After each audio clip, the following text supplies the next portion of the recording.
नमस्कार, मैं हूं आपके साथ कविता थपलियाल और आप देख रहे हैं कंज्यूमर इज किंग। आज हम एक खास मुद्दे पर बात करने वाले हैं। कंज्यूमर अफेयर मिनिस्ट्री की ओर से कंज्यूमर प्रोटेक्शन एक्ट के तहत डायरेक्ट सेलिंग से जुड़े नियमों की अधिसूचना जो है वो जारी कर दी गई है। नए नियम डायरेक्ट सेलिंग से जुड़ी कंपनियों और ई कॉमर्स प्लेटफॉर्म का इस्तेमाल करने वाले डायरेक्ट सेलर्स पर भी लागू होंगे। इस विषय पर एक्सपर्ट्स के साथ हम विस्तार से बात करेंगे, लेकिन आखिर ये पूरा मामला क्या है, देखिए इस रिपोर्ट में। ग्राहकों के हितों को ध्यान में रखते हुए सरकार की ओर से कंज्यूमर प्रोटेक्शन एक्ट के तहत डायरेक्ट सेलिंग से जुड़े नियमों की अधिसूचना जारी कर दी गई है। नए नियमों के मुताबिक राज्यों को डायरेक्ट सेलिंग से जुड़ी कंपनियों की मॉनिटरिंग के लिए मैकेनिज्म बनाना होगा। इसके साथ ही डायरेक्ट सेलर के प्रोडक्ट्स या सर्विस से अगर ग्राहक को शिकायत होती है तो जिम्मेदारी डायरेक्ट सेलिंग कंपनियों को भी लेनी होगी। ग्राहकों की समस्या के निपटारे के लिए ग्रीवेंस रिड्रेसल ऑफिसर की नियुक्ति की जाएगी।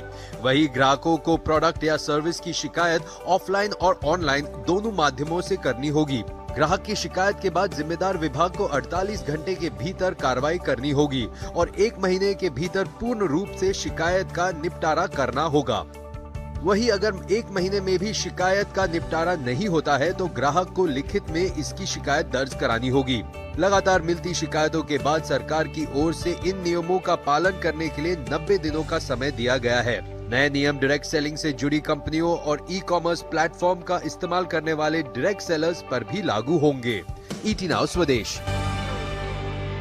चलिए, तो यहाँ पर आपने ये पूरा मामला सुना, लेकिन इसको लेकर हमारे कई सारे सवाल हैं जिन पर हम विस्तार से इस पूरी पेशकश में बात करेंगे। मुख्य सवाल क्या है आपको बताते हैं। ग्राहकों के हितों को ध्यान में रखते हुए सरकार ने जो ये फैसला लिया है, इसके तहत डायरेक्ट सेलिंग से जुड़े नियमों की अधिसूचना जो जारी की गई है, क्या इनके जो नए नियम है इनकी इसके तहत जो ट्रैकिंग की जाएगी, क्या उसके इम्प्लीमेंटेशन पर किसी भी तरह की निगरानी यहाँ पर रखी जाएगी सरकार की तरफ से। इसके अलावा डायरेक्ट सेलिंग जो कंपनियां हैं, इनकी शिकायतों के निपटारे से इन कंपनियों के बिजनेस को आगे बढ़ाने में कितना प्रोत्साहन मिलेगा, और साथ ही जिस तरह से हम डायरेक्ट सेलिंग के व्यापार को बढ़ता हुआ देख रहे हैं, इसके साथ ही कई सारे धोखाधड़ी के मुद्दे भी इसको लेकर सामने आ रहे हैं, उनसे कैसे निपटा जाएगा। इन तमाम मुद्दों पर आज हम विस्तार से बात करेंगे और हमारे साथ खास मेहमान भी जुड़े हुए हैं। कंज्यूमर वॉइस के मैनेजिंग एडिटर श्रीराम खन्ना है और साथ ही बिजनेस काउंसलर और direct selling expert Sonu Sharma, ये दोनों हमारे साथ जुड़े हुए हैं। आप दोनों का ही आप इन नियमों का स्वागत करते हैं। लेकिन सोनू शर्मा जी, अगर आप मुझे सुन सकते हैं, दर्शकों को हम बताना चाहते हैं विस्तार से कि ये नए नियम क्या है और किस तरह से एक्सेप्टेंस डायरेक्ट सेलिंग को लेकर इन अधिसूचना के बावजूद आप बढ़ती हुई देख रहे हैं। मुझे आपका आवाज आ रहा है मैम?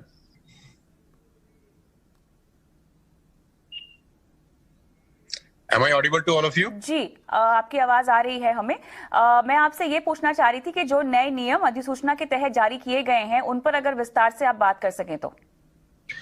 ऑलरेडी ये पेंडिंग है, बहुत सालों से we all are waiting for that, और बहुत खुशी है मुझे आज, और ये सितंबर में भी इसका नोटिफिकेशन आया था और हम ड्यू था इसको, ये 1-2 महीने में आएगा ही आएगा।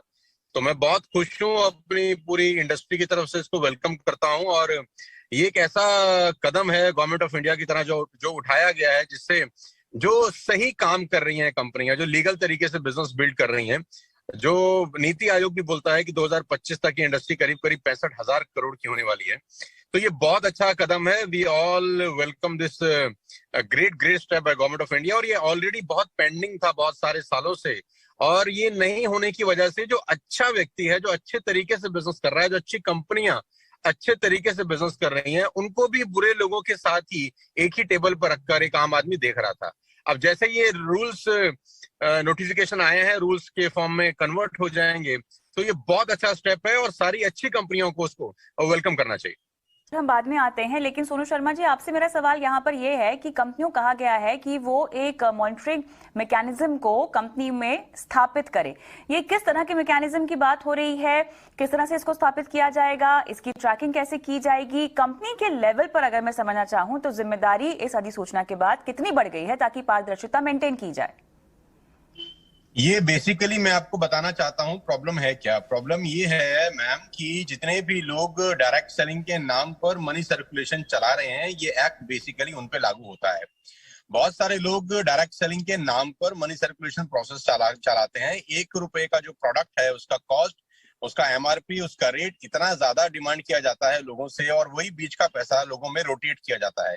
प्रॉब्लम यहां से शुरू हुआ। दूसरा प्रॉब्लम सबसे बड़ा उसके अंदर यह है कि रिक्रूटमेंट बेस्ड जो इंसेंटिव दिए जाते हैं कंपनीज के द्वारा उसको रोका जाए। रिक्रूटमेंट बेस्ड रीबाइंग का प्रोसेस बहुत सारी कंपनीज में नहीं है, सिर्फ रिक्रूटमेंट बेस्ड पैसा दिया जा रहा है जो मनी सर्कुलेशन एक्ट के अंदर भी इलीगल है।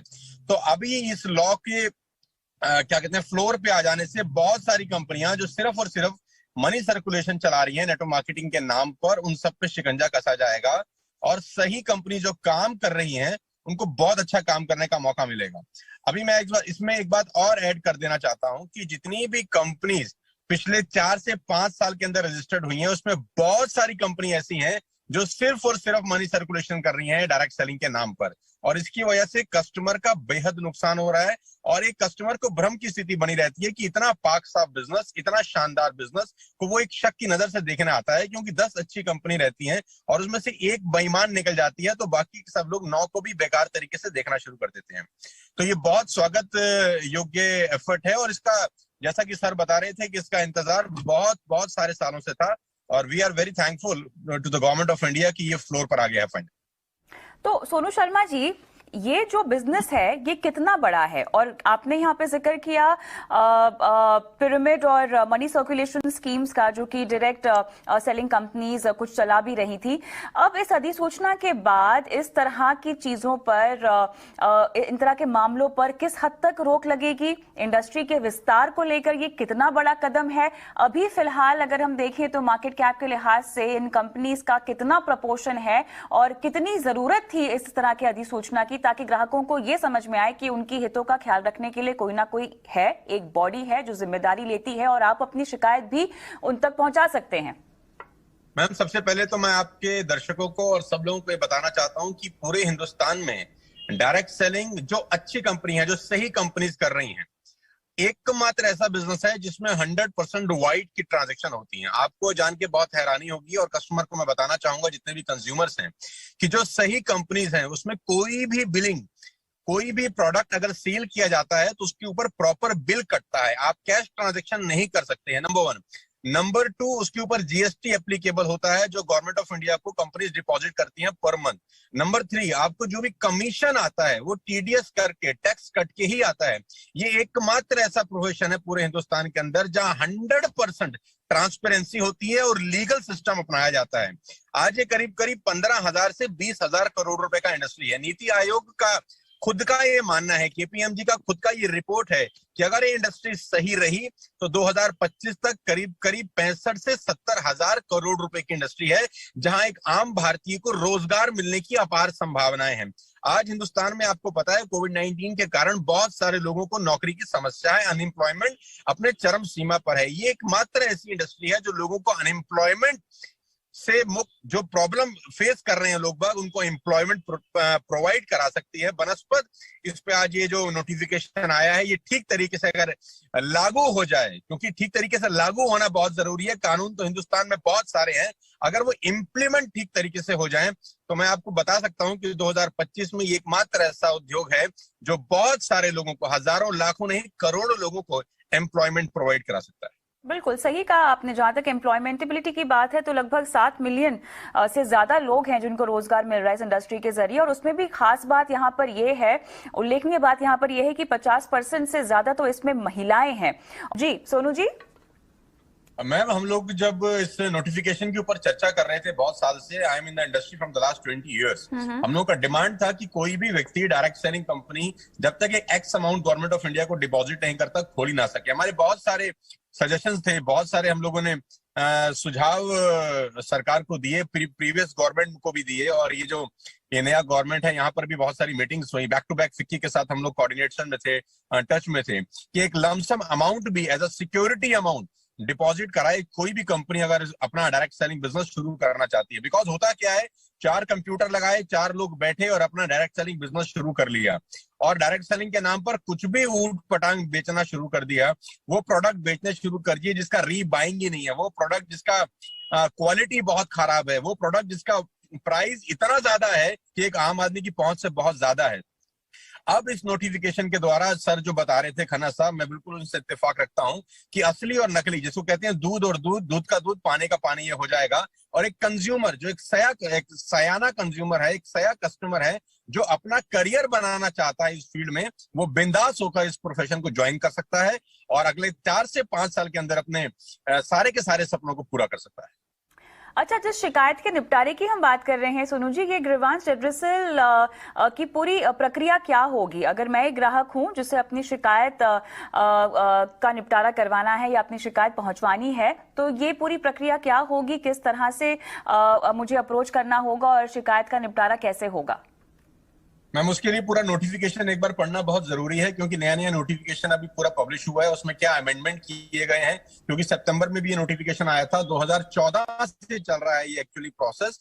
तो एक बार उसको पढ़ना पड़ेगा कि क्या अमेंडमेंट्स हुए हैं, क्या चेंजेस हुए हैं, उसके बाद इसके बारे में बात की जा सकती है। खन्ना जी, कहीं ना कहीं अगर हमें इस कारोबार को आगे बढ़ाना है सोनू जी, तो इस तरह के नोटिफिकेशंस के अलावा इनोवेशन की भी तो जरूरत होगी इसको आगे बढ़ाने के लिए, क्योंकि देखिए आज का जो मार्केट है वो काफी बड़ा है। केवल डायरेक्ट सेलिंग तो एक जरिया नहीं है जहां से लोग खरीदारी कर रहे हैं, ई कॉमर्स है, ऑनलाइन की दुनिया बहुत ज्यादा बड़ी हो गई है, गहरी होती भी जा रही है। कहीं ना कहीं ये कॉम्पिटिशन तो है ही। किस तरह के इनोवेशंस की जरूरत है? इनोवेशंस आएंगे तो वहां पर एक ग्राहक की सुरक्षा का भी सवाल आएगा और कारोबार में पारदर्शिता का भी सवाल आएगा। तो कैसे आगे बढ़ा जाए? पहले तो मैडम मैं आपको ये बता दूं कि जो डायरेक्ट सेलिंग के थ्रू प्रोडक्ट का खरीद फरोख्त होता है और सेल परचेज होता है, और जो दूसरा माध्यम है प्रोडक्ट को सेल और परचेज करने का, दोनों में जमीन और आसमान का फर्क है। पहली बात तो जितना भाई अच्छा डायरेक्ट सेलिंग कंपनी है, मैं नाम यहाँ पर नहीं लेना चाहूंगा, ABCDEF जो भी कंपनीज हैं, जो अच्छे तरीके से डायरेक्ट सेलिंग करती हैं और जिनमें रीबाइंग होती है। रीबाइंग का मेरा मतलब बड़ा सीधा सा है कि एक ही प्रोडक्ट को बार बार बेचा जाता है और खरीदा जाता है। एक ही कस्टमर एक ही प्रोडक्ट को बार बार बाय करता है। तो इनोवेशन इसलिए भी बढ़ जाता है क्योंकि कंपनी तभी ही बड़ी होती है जब एक ही कस्टमर उसी प्रोडक्ट को बार बार खरीदता है, और बार बार तभी खरीदेगा जब उसका क्वालिटी, उसका वैल्यू और उसका प्राइस उसको माफिक लगेगा बाजार के मुताबिक। तो ये बहुत ज्यादा जरूरी है किसी भी कंपनी के लिए कि वो इनोवेटिव रहेगी अपने प्रोडक्ट्स की क्वालिटी में, क्योंकि उसका प्रोडक्ट अगर बार बार बिकेगा नहीं तो कंपनी का टर्नओवर बढ़ेगा नहीं। क्योंकि यहाँ पर असली और नकली का भेद मालूम चलेगा, क्योंकि जो नकली कंपनी रहती है वो रिक्रूटमेंट पे पैसा देती है।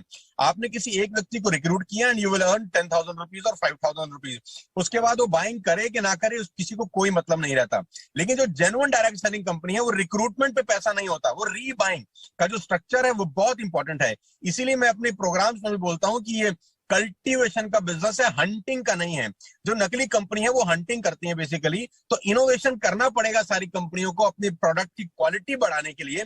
प्राइसिंग एक बहुत बड़ा इंपॉर्टेंट रोल प्ले करता है, क्योंकि ई कॉमर्स के ऊपर आपको पता है कि टफ कंपटीशन है। तो सारी कंपनीज को अपने प्राइस के ऊपर बहुत काम करना पड़ेगा। क्वालिटी नो डाउट वैसी रखनी पड़ेगी कि एक ही कस्टमर वही प्रोडक्ट को बार बार बाय करे।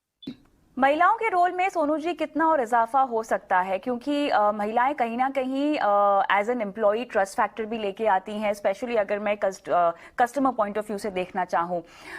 अब जिस तरह से हम महामारी से भी गुजरे हैं, आगे चलते हुए क्या आपको लगता है कि जो प्रपोर्शन हम विमेन का देख रहे हैं इस पूरे सेक्टर में, इसमें इजाफा होगा या इस पर भी खास फोकस देना चाहिए कंपनियों को? पहले तो मैं आपको थोड़ा सा करेक्ट कर देता हूं मैडम। जो 50% आपने पार्टिसिपेशन की बात की है लेडीज की, महिलाओं की, वो 50% पार्टिसिपेशन हिंदुस्तान का डेटा नहीं है, वो आप ग्लोबल डेटा की बात कर रहे हैं। हिंदुस्तान में अभी ये डेटा बहुत कम है जो महिलाओं का पार्टिसिपेशन है।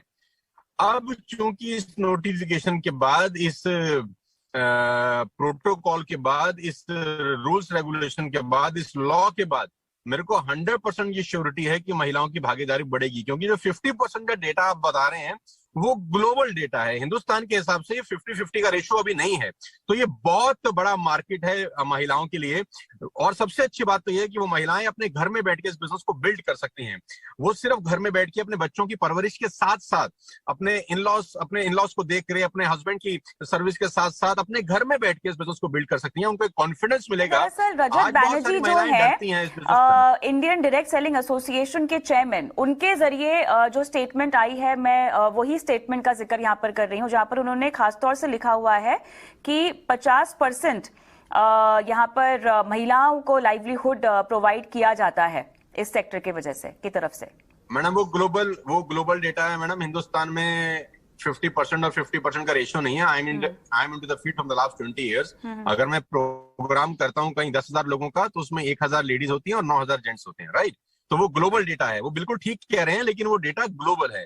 इसीलिए मैं ये कह रहा हूँ कि ये बहुत बड़ा वैक्यूम है, एक बहुत बड़ा अपॉर्चुनिटी है महिलाओं के लिए कि वो फ्रंट में आ सकती हैं और उनमें काबिलियत है। महिलाओं में मैं हमेशा से मानता हूं कि पुरुषों से ज्यादा काबिलियत होती है इस बिजनेस को बिल्ड करने की। अब वो एक सेफ सिक्योर एनवायरनमेंट में इस बिजनेस को बिल्ड कर पाएंगी इस नोटिफिकेशन के बाद। और मुझे ऐसा लगता है कि आने वाले 4-5 साल के अंदर बहुत बड़ा काम हो सकता है इस फील्ड में ड्यू टू दिस नोटिफिकेशन। चलिए, तो मेरे ख्याल से यहाँ पर एक बार फिर से ग्राहकों की सुध आई है, जिसके चलते हमने ये अधिसूचना और ये नियम जारी होते हुए देखा है। एक बार फिर से डायरेक्ट सेलिंग जो एक सेक्टर है, लगातार सवालों के सर्कल में घिरा रहता है इन टर्म्स ऑफ पारदर्शिता, और जिस भी तरह की यहाँ पर मनी मेकिंग प्रैक्टिसेस हमने होती हुई देखी हैं पिछले दिनों, इसको लेकर कवायद एक बार फिर से शुरू होती हुई दिखाई दे रही है। उम्मीद करते हैं कि ये सेक्टर आगे बढ़ते हुए कॉम्पिटिशन को फेस करने में कामयाब रहे। बहुत बहुत शुक्रिया आप दोनों का इस खास पेशकश में शामिल होने के लिए। कंज्यूमर किंग में आज के लिए इतना ही, मुझे भी इजाजत दें।